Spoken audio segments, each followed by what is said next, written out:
I just wanna be with the stars. I think you're the one. Hey guys, my name's Love. Welcome to my channel, Cosmic Kitten Astrology. Today I'm here with a quick video to help you guys kind of just understand a birth chart a little bit more and get a grasp on what it is, because most people either don't know what it is, don't know how the hell to interpret it, or are just altogether confused when they think of astrology. So I'm really excited to make this video for you guys because I know that astrology can be really overwhelming, and I get asked questions all the time. How does this work? How does that work? Or where can I find my birth chart? And so I'm making this video to help you guys out because it's really exciting once you start to piece together all the pieces of who you are, and astrology really does that for you.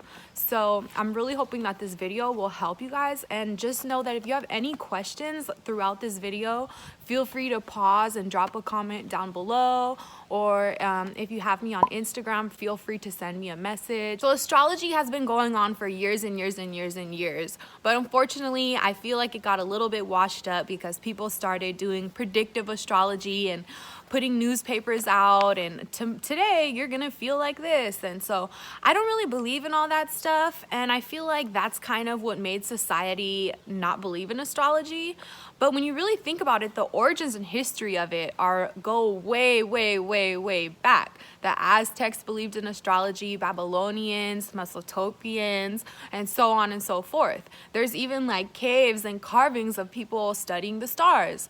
Back in the day, doctors like healers would come, and before they assessed if your leg was broken or what was going on, they would cast your birth chart, and they would look at your birth chart to see what type of health issues that you might have, which is another thing astrology is really useful for, is looking towards your health issues. You know, maybe you've been struggling with your body, your physical body, somehow, some way your whole life, and then astrology will tell you why. So I want to begin with letting you guys know that there's different types of astrology. There's predictive astrology, which is where people track the planets and tell you like what's gonna happen tomorrow or things like that.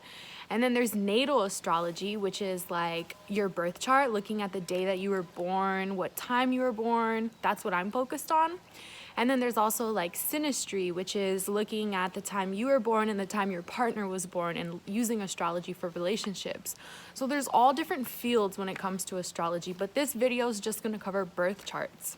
Another thing that's really important to remember is sometimes when we read something or hear something about our sign, we're like, that doesn't really relate, or sometimes the shoe just doesn't fit. So I really want to reiterate the fact that astrology is one thing and free will is another thing.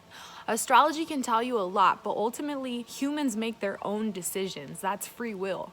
And so that determines whether or not someone is going to relate to what they're hearing or not, because they make their own choices. So if you don't know what a birth chart looks like, it looks something like this. There's a ton of websites that give you birth charts. It's really up to you which website you want to use. Some birth charts look like this or like this, but honestly, those suck. So I'm going to put a link in the description down below of my personal favorite astrology website. I use it to cast all my charts. I find it to be quick, easy, the symbols are clean cut, and it's kind of just what I used as I learned, and so I'm really familiar with it. So your three main signs are your sun sign, your moon sign, and your rising sign. Your sun represents your ego, who you are, your core personality, and the light that fucking like shines within you. Your moon sign represents your emotions, how you feel about things, how you react to things, your sensitivity and things like that. And your rising sign represents how people view you. How do you approach the world? What type of decisions do you make when approaching obstacles or new things in life? When you're looking into your birth chart, you have to remember that it's really important that you have your time of birth, like exactly. If you don't know, check your birth certificate or figure it out, because it needs to be exact, and you have to have the exact time and the exact location and the exact day, of course. Your moon sign is also really important because it can change the whole tone of the chart depending on where it's at. The moon moves through the zodiac every month, so every 2 to 3 days it changes signs, so that's fairly quick. So a lot of people who are born in Pisces season, right, there's so many different combinations of moon signs, because the moons changing so much. And the moon is your emotions. It's a very important part of who you are. And so that's another reason why when you read something online and it doesn't like resonate with you and you're like, that's not me, it could be because your moon sign is like in the opposite element or something like that. You know, there's those 3 signs are like it's like a Rubik's cube kind of, and it changes things, and each part will shift you. So you might be way different from the Pisces that was born a week before you, honestly. And your rising sign a 4-minute difference in birth time can change your rising sign. That's why it's so important that you have the exact time, because a few minutes can change it, and then you're gonna be looking at the wrong chart, and that would suck, right? Another thing that's really important to think about when you're beginning to learn about astrology is that there's a difference between astrology and astronomy. Astronomy is like scientific people, you know, like astronauts and things like that, people who study space. Whereas astrology is more about the archetypes and the zodiac signs and things like that. So the zodiac belt is just literally, imagine a belt that goes all the way around, that has all the constellations. In the fire, was blindsided by Mack trucks on a side street in an alleyway in a foreign city. I'd still make it back home. On a highway, no bulletins, no street signs, no other cars, no radio, no satellite. I'd still make it back home. Connected to the universe like a string of lights on a holiday. If one's out, doesn't mean that the mind's So I made this little astrology wheel just to kind of help you guys understand and give you guys a visual image of what a birth chart looks like. It's gonna look something like this. I kind of made mine really simple and like full of color, so you guys can just kind of, you know, see, and it's more eye-catching. So the wheel spins around, okay? The houses remain the same. It always starts with the first house. Your first house is your ascendant. So your ascendant really represents who you are. A lot of people say that it's the mask that you wear, but I would actually disagree, because I feel like saying that your ascendant is the mask that you wear would be implying that you're hiding something else behind the mask. So I don't really see it like that. I more see it as the ascendant is like the glasses that you put on every day. So when you wake up in the morning and you can't see, you put these on, and it establishes how you see the rest of your day. Similar to your ascendant sign. It sets the tone for how you view things, your defense mechanisms, like when you retreat back to something, that's your ascendant. And it's also how people view you and how you come across to people. Do people find you aggressive when they first meet you? Do they find you attractive, calm? All of that can be answered by looking at your ascendant. And so your ascendant is also known as your rising sign. And so sometimes you'll see people be like, they'll put their sun, their moon, and their rising. Their rising refers to the ascendant. And the ascendant is always on the first house. So whenever you want to find someone's ascendant, or if you're looking for your own ascendant, just look at what sign is in this first house. That's the ascendant. So a lot of astrologers would argue that the first house, or your ascendant, is the most important sign of all. And the reason for that is because whatever sign is on the first house, let's say you're a Gemini rising, it sets the tone for the entire rest of the chart. Now all these other signs are designated to a certain house because of the ascendant. So if you are a Pisces rising, okay, then that would mean, sorry, let me get a little closer, then that would set the tone for everything else. So that's why your rising sign is very important, because it really like starts the whole chart off. Sometimes when you're guessing somebody's sign and they're like, oh, what sign do you think I'm? You're like, maybe a Gemini, and you're wrong. Chances are you could be guessing their rising sign. And the reason for this is because, like I said, your rising sign is what you express outwardly, people's first impression of you. And in this world, first impressions are very important. Your first impression of somebody kind of, like I said, sets the tone for how you're going to view them. So in the same way, the ascendant sets the tone for how you're going to view the world. So the signs are always going to be on the outside, and the houses are always on the inside. The houses are always like, they always look like this. It'll always go 1, 2, 3, 4, 5, 6, 7, 8, 9, 10, 11, 12. And this will move, like I was saying earlier, this will move depending on the person's rising sign. So let's say someone has Mars in their first house. This is going to be somebody who generally comes across as really aggressive, really like passionate. Anything that has to do with Mars and everything that Mars governs is going to be really, really obvious on these people. Okay? So that's your first house.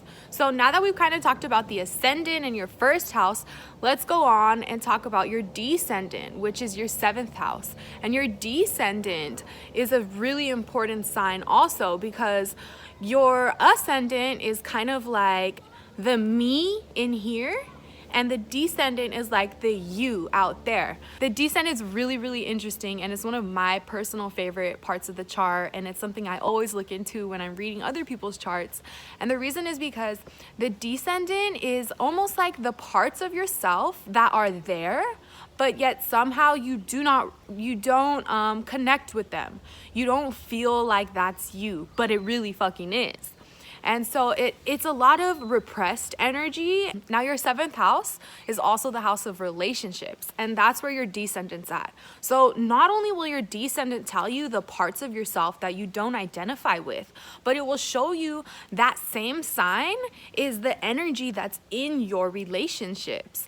And it will often show the type of sign that you attract or the type of sign that you end up being with. So it's really interesting. A lot of the times the sign that's on your 7th house will be the sign of your partner or the moon sign of your partner. So earlier I was showing you guys how if you have Mars, for example, in the first house, right? That's going to be shown on like your sleep. People are going to see that like passionate, raw dog Martian energy right away on you. But if we go over here to the 7th house where the descendant's at, okay, and we put Mars here, this is going to be somebody who, on the contrary, doesn't show that. But if you get in a relationship with this person and you start getting to know this person, or maybe you become really close friends with this person, all of a sudden you start to see this Mars inside of them. You start to see that raw energy, and you see that passion and that anger and stuff like that. So just remember, first house, that energy is what you show into the world. And 7th house is what you hide from the world, and what you repress from the world. It can also be something that's really interesting about the descendant is the sign that rules your descendant.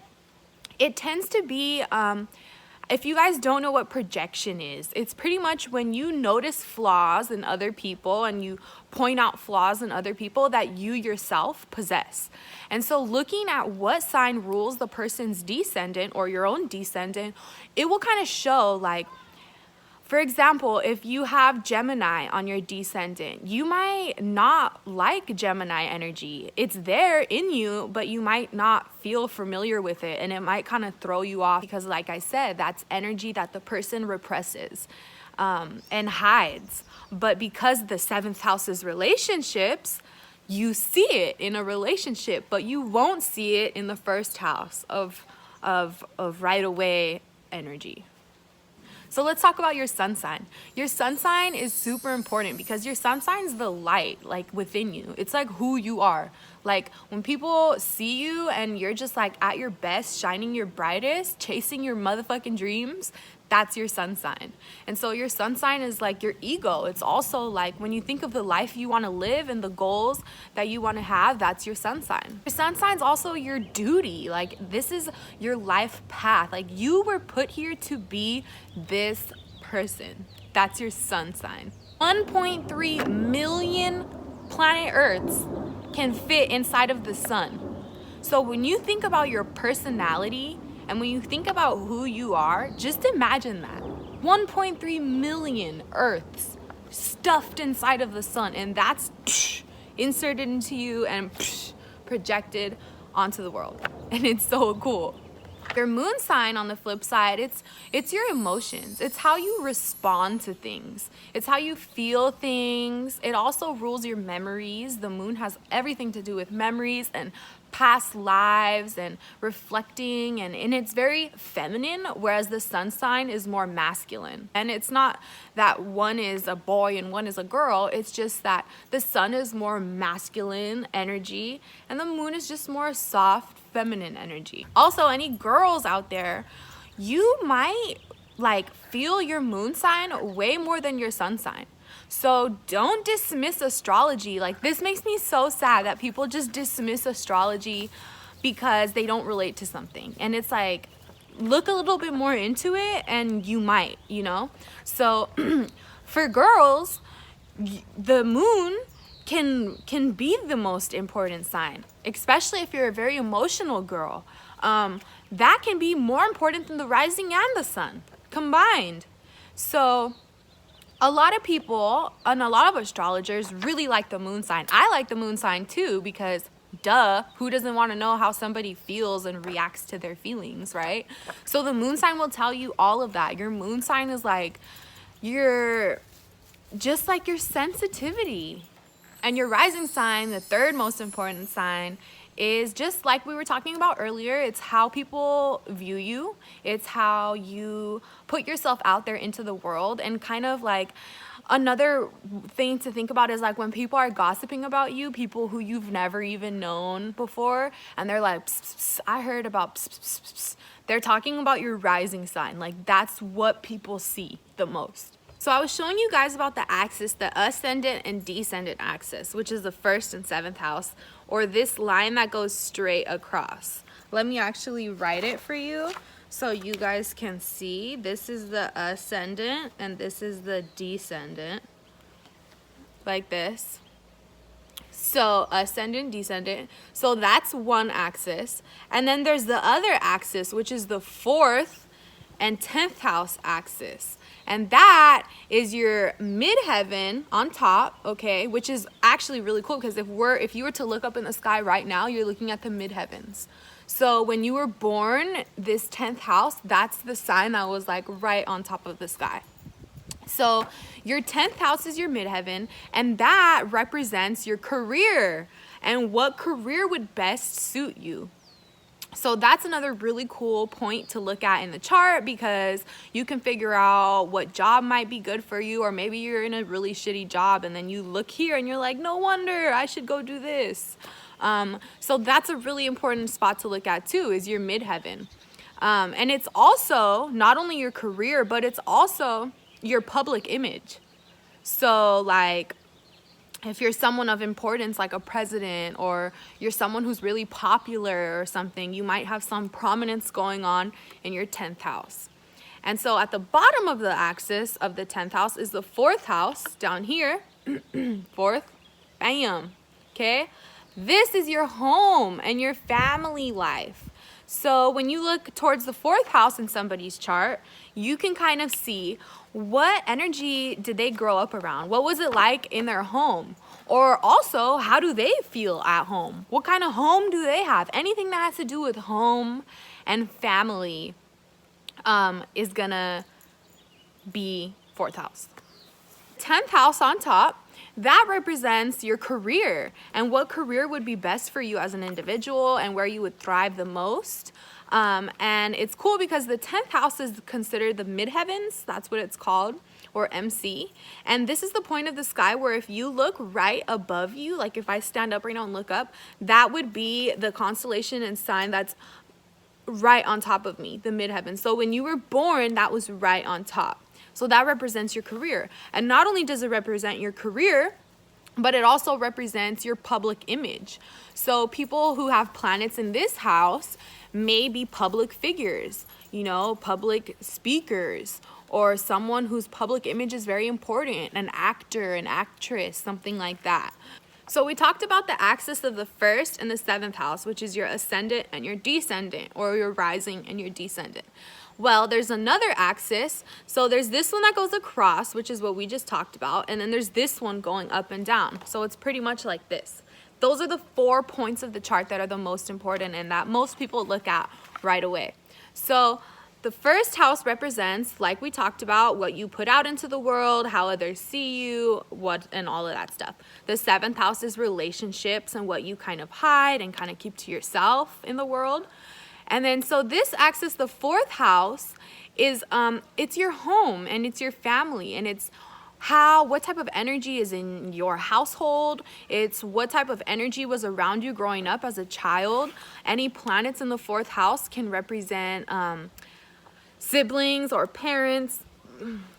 Any planets in the fourth house can represent like parents or authority figures or some type of energy that was very present in adolescence and growing up.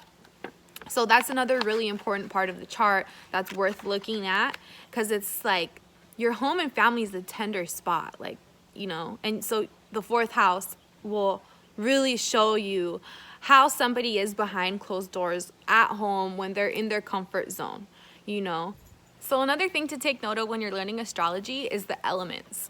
So sometimes you can get really overwhelmed and it can just be like, oh my God, this is 12 signs. How can I memorize and learn the energy of all 12 of these signs? So I feel like if you learn your elements first, it can help you then understand them. So there's earth, fire, air, and water. And so all of the signs are obviously an element. And so if you have a bunch of planets in an earth sign, then you're more earth-based. If you have a bunch of planets in a water sign, you're more water-based. And so learning the elements is really useful. Wet you up, nigga, peep the language, it's universal. You play with fire, it may hurt you or burn you.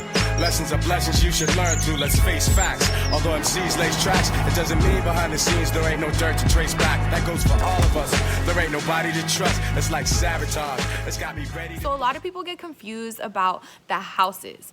The houses are the areas of your life. For example, the fourth house is the home, the seventh house is relationships, second house is possessions, first house is the self. So those are all the areas. Like if you think of life and all the areas of it and put it in sections, those are the houses, okay? So everyone has all 12 houses. Everyone has a home. Everyone has relationships. Everyone has career. So those are the areas of your life, right? And then the planets come in, and then those planets, depending on what houses they're in, they'll show you what type of energy is in that area of your life. If you have Mars in the fourth house of home, you might have had a really aggressive parent growing up, or you might have had somebody who fought with you a lot, or maybe your mom and dad fought a lot, something like that. If you have Venus in the first house, you might be a supermodel or someone who's really attractive, because Venus, the planet of beauty, is now placed inside the first house of self. If you have Saturn in the 11th house, Saturn's the planet of restriction and boundaries, and the 11th house is the house of social environments and large groups of friends. So if you have Saturn there, right, now that area of life, now Saturn jumped into that area of life and was like, I'm gonna put some boundaries here. So the houses are really important because they'll show you where to look. You can learn astrology all day. I mean, you can learn the houses, you can learn the signs, you can learn all that, but until you learn to put it in, you're not gonna understand. So look up what the planets mean, okay? Understand what the planets mean and what energy they are, because that's what the planets are ultimately. The planets are energy. And so look at where that energy is and understand that energy, and then figure out what house it's in, and then now you know where in your life that energy seems to pop up all the time, no questions asked. So that's the houses. The houses are just the areas that you want to look at, okay? And the planets are the general energy, right? Venus is love and beauty and attraction, and Mars is aggression and sex and passion. So when you're looking at your birth chart, I want you guys to remember that you're all of these signs. Like all of this equals you. There is no, like, some people think like, oh, I don't have any of this energy, or I don't have any of that energy. Like, even if you don't have it very prominent in your chart, it's still there. These are 12 pieces of a motherfucking pie, and they're all inside of you. So remember that as you're learning about the signs, as you're reading about the signs, try to familiarize yourself with them and think about how you may possess that. And that's where the houses really come into play, because you can look at what sign it is and what house it is, and you can figure out what type of energy you got going on in that area of your life. I want you guys to know that there's no good or bad placements.